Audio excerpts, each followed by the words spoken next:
Hello students, Bhagwati कृषि college की online कक्षाओं में आपका स्वागत है। आज हम इतिहास लेखन और इतिहास ग्रंथ पढ़ेंगे। देखिए, बीए पार्ट फर्स्ट ईयर का जो प्रथम पेपर है, उस पेपर में हिंदी साहित्य का जो इतिहास है वो आपके 20 अंक का है। जो चौथी इकाई है ध्यान दीजिए, जो चौथी इकाई है वो इतिहास लेखन से संबंधित है। इस इतिहास में आज हमें ये पढ़ना है कि हिंदी के जो इतिहास ग्रंथ लिखे गए वो इतिहास लेखन की पद्धति क्या है, उनकी विशेषता क्या होती है और किस किस प्रकार की परंपराओं को आधार मानकर या परंपराओं का अनुसरण करके इतिहास ग्रंथों का लेखन किया। देखिए, हिंदी साहित्य का जो इतिहास ग्रंथ है, पहला इतिहास ग्रंथ है, वो किसी हिंदी भाषी व्यक्ति ने न लिखकर बल्कि फ्रांसीसी विद्वान ने फ्रांसीसी भाषा में लिखा है, फ्रेंच भाषा में लिखा है। लेकिन वो परंपरा कैसी रही है, इसको समझने के लिए हमें निम्न बिंदु को समझना होगा कि इतिहास लेखन की परंपरा।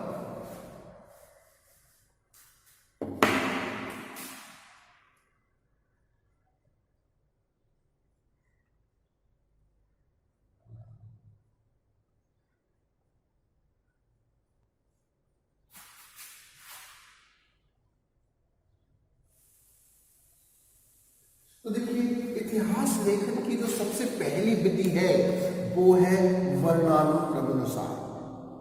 ध्यान दीजिए, पहली जो विधि है वो वर्णानुक्रमानुसार है, यानी जिस कवि ने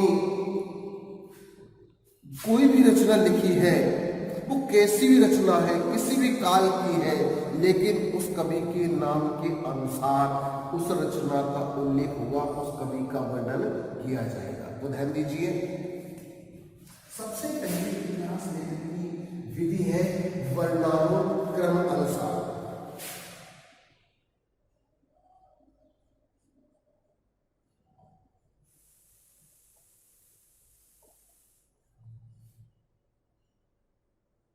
अर्थात वर्ण अनुक्रम अनुसार कि जिस कवि का नाम, जैसे माना कि एक कवि का नाम है केशव और दूसरे कवि का नाम है देव और तीसरे कवि का नाम है कैलाश और चौथे कवि का नाम है तुलसीदास। अब बेशक आज हम बनेंगे तुलसीदास को ये शब्दार्थ रीतिकाल की कवि है, रीतिकाल की कवि है, तुलसीदास भक्तिकाल की कवि है। तो पहले इनका समय रहता है जबकि इनका समय बाद रहता है। लेकिन इस परंपरा के अनुसार पर हम इतिहास का अध्ययन करते हैं वर्णानुक्रमानुसार, तो इस परंपरा के अनुसार अगर हमें पढ़ना होगा तो पहले केशव दास को हम पढ़ेंगे, क्योंकि केशव दास केफर नाम है, वर्ण जो केफर नाम है वो पहले आएगा, तुलसीदास बाद में आएगा। तो पहली परंपरा के अनुसार इतिहास का जो वर्णन किया गया है वो वर्णानुक्रमानुसार है। इस परंपरा के अनुसार जो इतिहास वर्णन की गई वो 1287 में द इस्तवार लिटरेरी एंड हिंदुस्तानी नाम ग्रंथ का वर्णन किया। शिव सिंह सेंगर ने भी शिव सिंह सरोजलाल का जो ग्रंथ है उसका वर्णन किया। ऐसे दो ग्रंथ हमारे यहाँ पर उपलब्ध होते हैं। लेकिन ये जो परंपरा है इतिहास लेखन की वो पूर्ण रूप से शुद्ध नहीं है, क्योंकि इस युग में हमें कवि की जो समय सीमा है, कवि की जो परंपरा है, किस परंपरा का कवि है, किस काल का कवि है, उसका उल्लेख, उसका विवरण भी मिलता है कि वह कवि के नाम के आधार पर उसका वर्णन किया जाता है। कवि की जो परंपरा है, कवि की जो विचारधारा रही है, देश काल में वातावरण रहा है, उसका इसमें वो भाग उपेक्षित रह जाता है, इसलिए ये वैज्ञानिक पद्धति नहीं है। दूसरी अगर पद्धति हम देखें तो काल क्रमानुसार,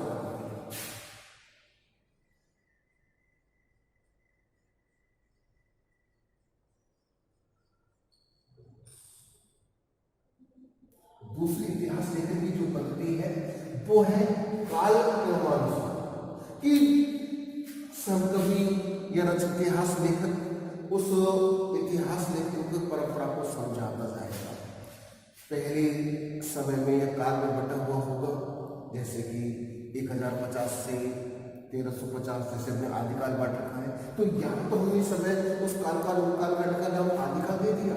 लेकिन इस प्रकार के ग्रंथ में कालखंड का नाम लेकर व्यवहारिक नाम दिया जाएगा, जैसे 1050 से 1200। अब इसके बीच में जो कवि आते हैं उन कवि को उल्लेख किया जाएगा। लेकिन इसमें कवि की प्रवृत्ति, देश काल, वातावरण, पद्धतियां, प्रवृत्तियां, उनका उल्लेख कम होता है। इसलिए ये जो काल क्रमानुसार पद्धति है ये भी उपयोगी सिद्ध नहीं होती है।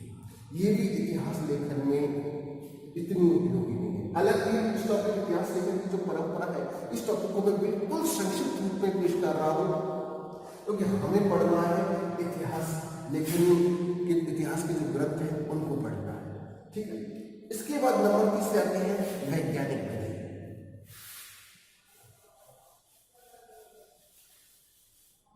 इतिहास लेखन की तीसरी विधि है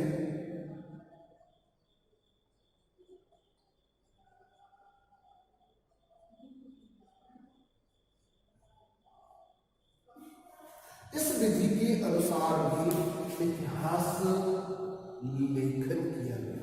इस इतिहास विधि में जो वैज्ञानिक पद्धतियां हैं, परंपरा है या प्रमाणीकरण है, इतिहास कवि है उनकी रचना है, उनका प्रमाणीकरण किया जाता है और उस आधार पर इतिहास ग्रंथों का वर्गीकरण और प्रस्तुतिकरण किया जाता है। लेकिन ये विधि संश्लेषण, विश्लेषण के लिए आवश्यक होती है। इस विधि को भी अधिकांश विद्वानों ने अपनाया, लेकिन जितनी उपयोगी आवश्यक होनी चाहिए थी वो ये वैज्ञानिक विधि उपयोगी साबित नहीं हुई। और चौथी जो परम इतिहास लेखन की विधि है वो है विधेयवादी।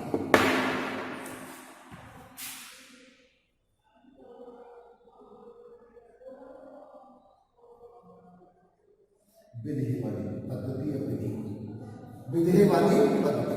इस पद्धति में जाति, वातावरण, लीजिए इस प्रकार की विधि में जाति, वातावरण और क्षण विशेष, ध्यान दीजिए,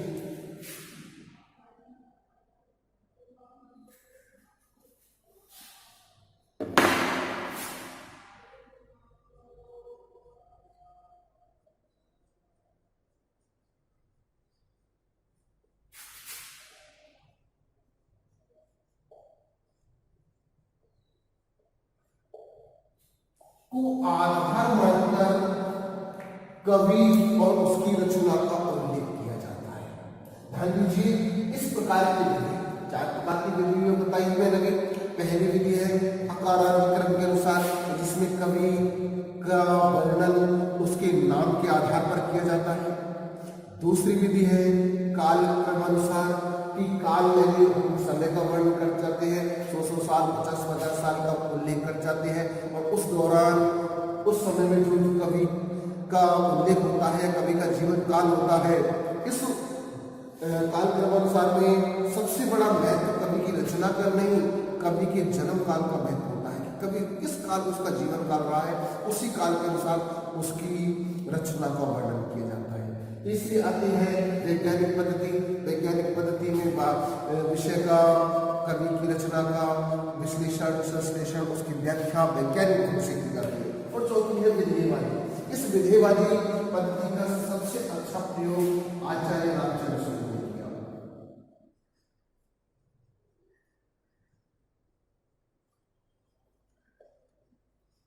सबसे अच्छा प्रयोग आचार्य रामचंद्र शुक्ल ने किया। इन्होंने जाना कवि किस परंपरा के अनुसार काम कर रहा है, उसका वातावरण क्या है, तत्कालीन समय की जो परिस्थितियां है वो क्या है, उसके आधार पर उसकी मनोदशा क्या रही होगी, उसके आधार पर उसने साहित्य का सृजन किस आधार पर किया, और क्षण विशेष उस समय क्या विशेष कवि की भावना रहती, किस परिदृश्य को आधार मानकर या किस घटना को आधार मानकर उसने साहित्य का सृजन किया है, इस आधार को देखते हुए उस साहित्यिक रचना का उल्लेख किया जाना विधेयवादी पद्धति के अनुसार इतिहास लेखन कहलाता है। तो ये हमारे इतिहास लेखन की विधि है। और अब हम पढ़ेंगे जो हमारा मुख्य बिंदु है, वो है इतिहास, प्रमुख इतिहास ग्रंथ। तो देखिए,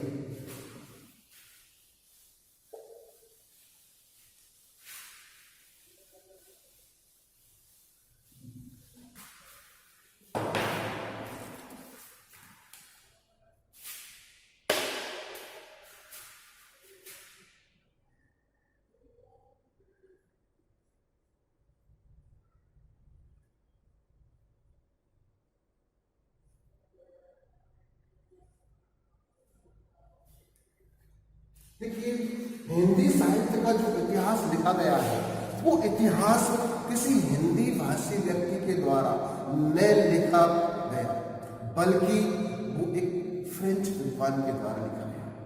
जो हिंदी साहित्य का इतिहास ग्रंथ है अथवा इतिहास लिखने की जो परंपरा का प्रारंभ करने वाला व्यक्ति है, वो है गार्सन तासी।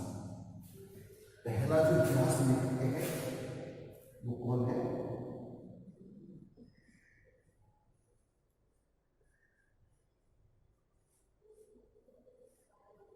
पहला जो इतिहास लेखक है हिंदी का, ध्यान दीजिए, हिंदी इतिहास लेखक, इतिहास ग्रंथ का जो लेखक है वो पहला व्यक्ति कौन है? गार्सन तासी। और इसकी प्रमुख रचना का नाम है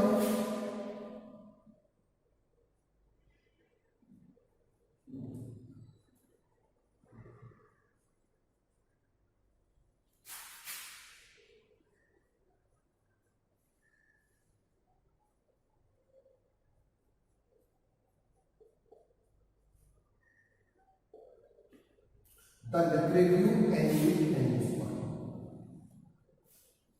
लीजिए। पहला भी थोड़ा नाम आपको अटपटा अवश्य लग रहा होगा, लेकिन ये हमें याद रखना है हिंदी का प्रथम इतिहास ग्रंथ है।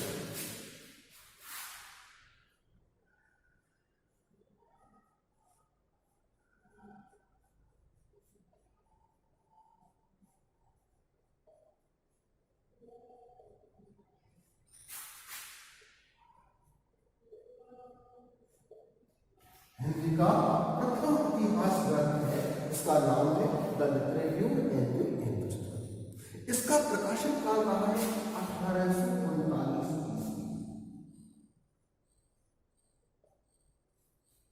ध्यान दीजिए, 1839 ईस्वी में हिंदी का पहला इतिहास ग्रंथ है। और इसमें, हालांकि इसका जो दूसरा भाग है, इसके जो अन्य भाग हैं वो 1947 में प्रकाशित हुए। इसके जो अन्य भाग है वो 1947 में प्रयोग हुए और ये फ्रेंच भाषा में है।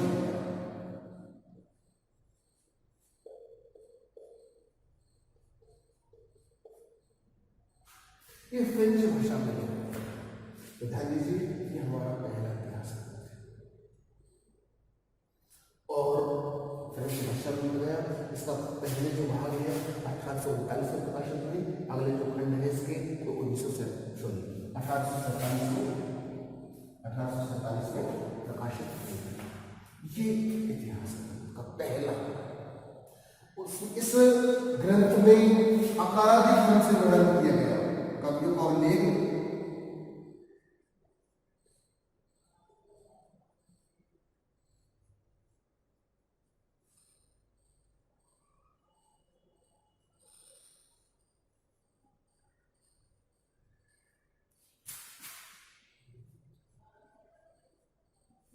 अकाराधिक, इसमें कवियों का उल्लेख। इसके बाद जो दूसरा ग्रंथ है वो है शिव सिंह सरोज।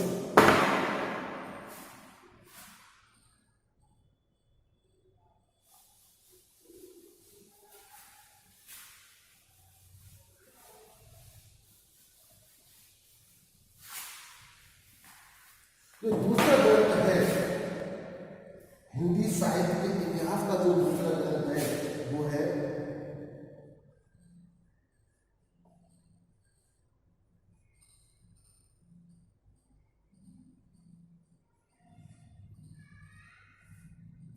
शिव सिंह सरोज, जिसके रचनाकार है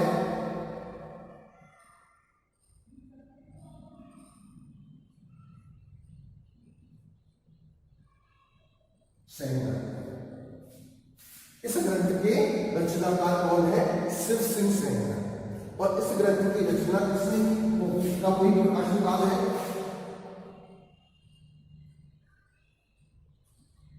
1883 ईस्वी।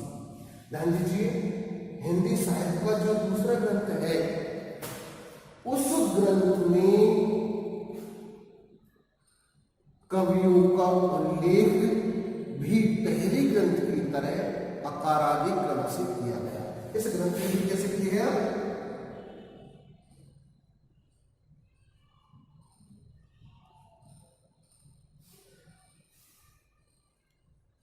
पूर्व के ग्रंथ के अनुसार है। इससे पहले जो गार्डसनाथासी ने लिखा था द इस्तवार इन हिंदुस्तान, उस ग्रंथ के अनुसार ही इसने अकारादि क्रम प्रयोग हुआ।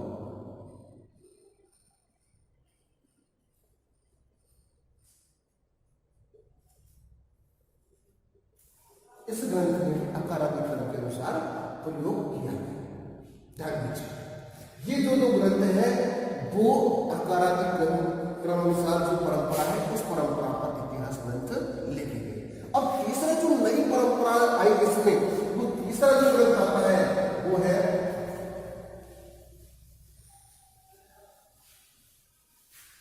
जॉर्ज ग्रियर्सन के द्वारा लिखा गया।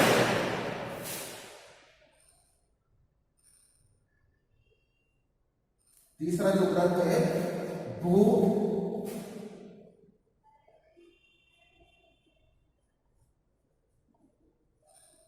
तीसरा जो ग्रंथ रचनाकार है वो है जॉर्ज ग्रियर्सन। और इन्होंने कौन सा ग्रंथ लिखा है?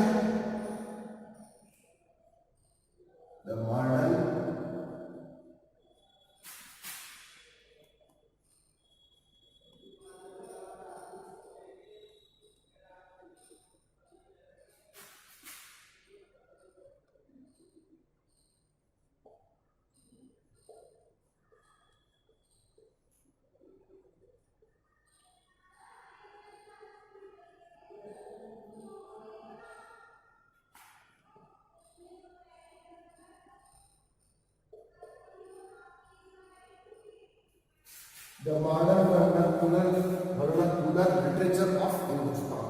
ये जो तीसरा ग्रंथ है जॉर्ज ग्रियर्सन के द्वारा लिखा गया। इसकी रचना किसने की? जॉर्ज ग्रियर्सन ने the modern vernacular literature of Hindustan. और इसकी समय सीमा है, इसका प्रकाशन काल है 1888 ईस्वी। इस ग्रंथ में 1000 कवियों का उल्लेख किया गया।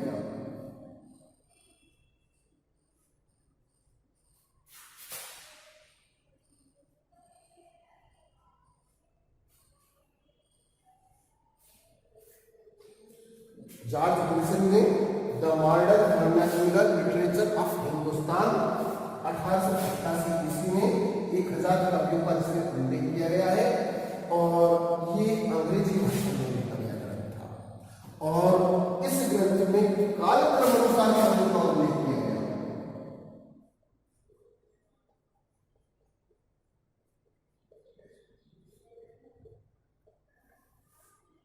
पहला जो ग्रंथ था उसमें वर्णन, तो पहले जो दो ग्रंथ थे उसमें वर्णन सार वर्णन के अनुसार कवियों का उल्लेख किया गया।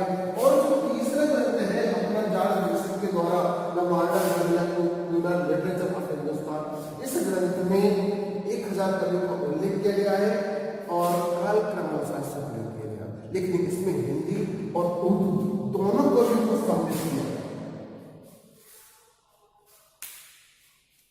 तो यहाँ ये हमारे 3 प्रथम इतिहास ग्रंथ बताए गए हैं। इन ग्रंथों का वर्णन मैं आगे और आपको आगे जो अन्य ग्रंथ है वो समझाऊंगा और उनको अच्छे प्रकार से उनको समझना है। और आगे की जो कौन सी परंपराओं को आधार मानकर जो ग्रंथ लिखे गए हैं उनको मैं अगले वीडियो में समझाऊंगा। धन्यवाद।